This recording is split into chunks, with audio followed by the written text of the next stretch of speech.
The problem is, with a drug company, they carry out a 10-year test, experiment, to see if the drugs are safe. After a review, after 10 years, if they are deemed safe, then they go out to the general public.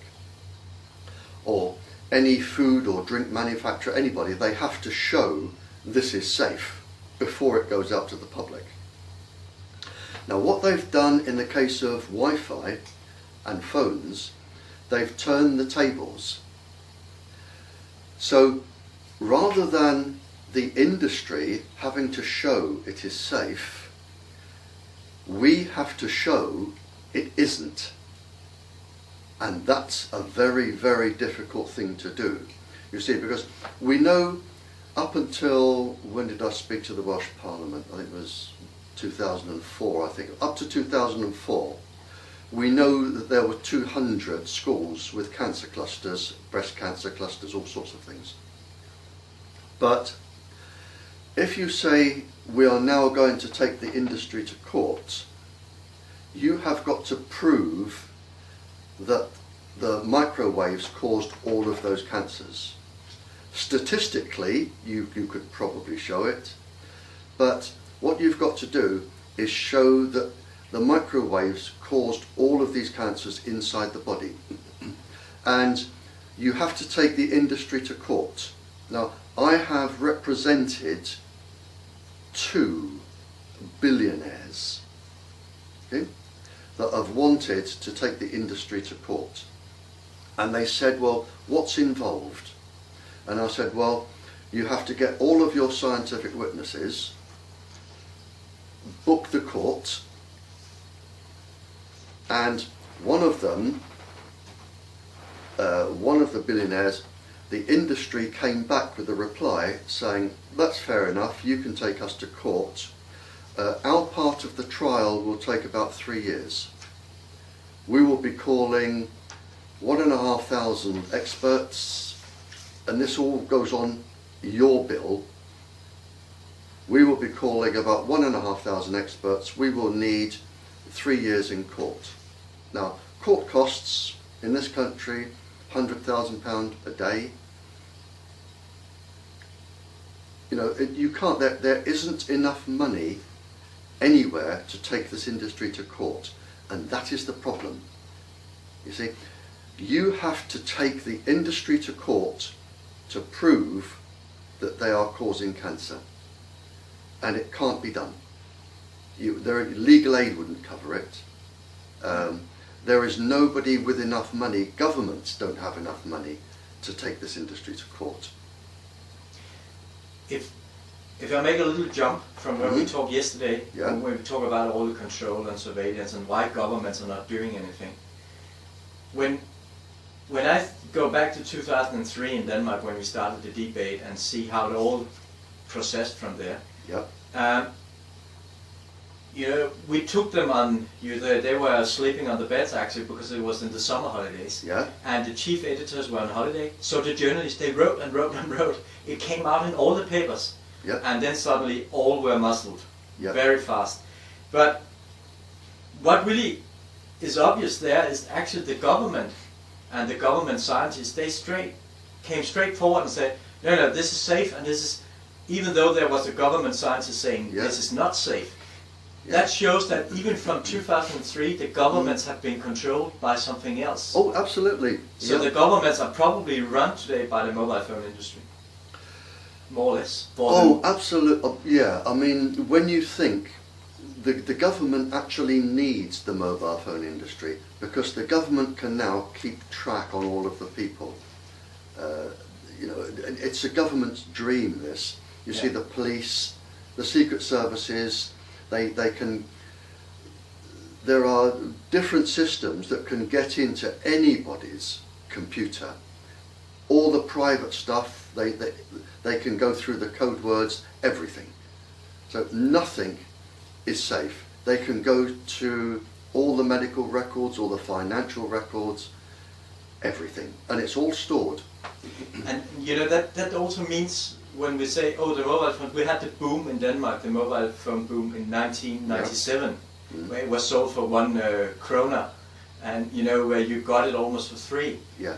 And that should really have put the alarm bell on in people's heads, because we have never got a DVD player for £1. Yeah. Never. But you know, when that means when they have this agenda, you can say it has been planned for 10, 20 years before, because they have thought, how can we make a system that can surveil everyone? You know, it's not just something that comes overnight. It's been planned for a very long time. Oh yeah, I mean, in the forces, in the 60s, they knew then that, because the military had microwave, they knew then that they caused brain tumours and illnesses. Yeah.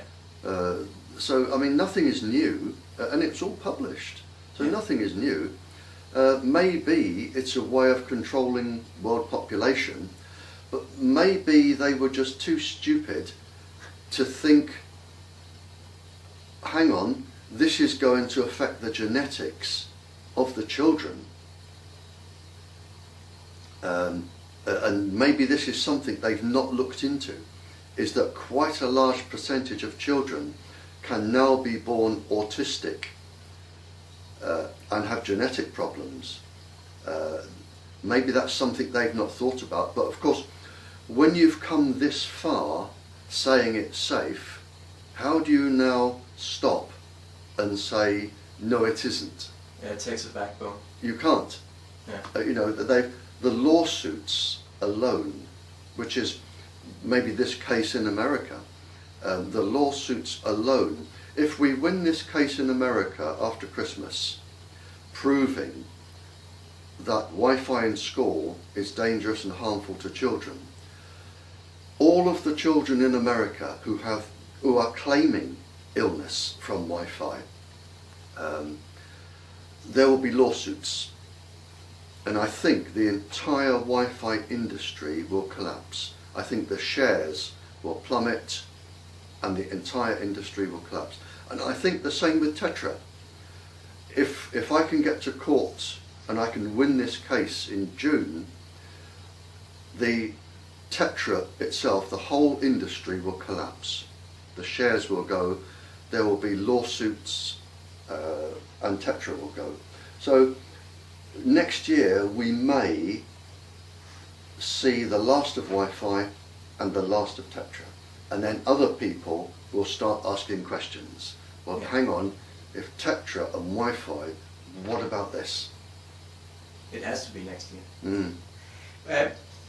When we talk about mobile phone towers next to the schools, it has been, I had a mobile phone in '93, and the first time I put it to my ear and I passed the tower and it says, when updating, something inside me said, this is not right. No. And every time since when I saw a mobile phone tower, the word Nazi came into my mind. It just, something reminded me of something else. And when we think about Professor Santini from France, who passed over in 2007 or 8, he was almost excluded from his own lab because he was telling the truth about mobile phone towers. When we see about the symptoms he talked about in 2001 that are from the mobile phone towers, which confirm everything you say, but he's also here talking about lowering of libido. Oh yes, that will come, And when we see what is going on between men and women today, and how awkward everything is, and how perverse everything has come, it seems like you can say the love force in people is being removed. People are not so humane and loving as they used to be. Yeah, I'll come back to one of your earlier comments there, when you said Nazi experiment. Yeah. Now, I read a lot, and I have read documents going back to, or interpretations of documents going right back, BC, hundreds and hundreds of years BC, the Tibetan Book of the Dead, the Egyptian Book of the Dead, Ptolemy, who's a Greek scientist living in Egypt, BC. I've read a lot of papers and I've read right up to date. I'm a scientific advisor, I think, to, at the moment, 5 organisations, which means they send research papers to me, I read them, I rewrite them into what I call simple language, I send them back, and they publish them to the people that read that are not scientists.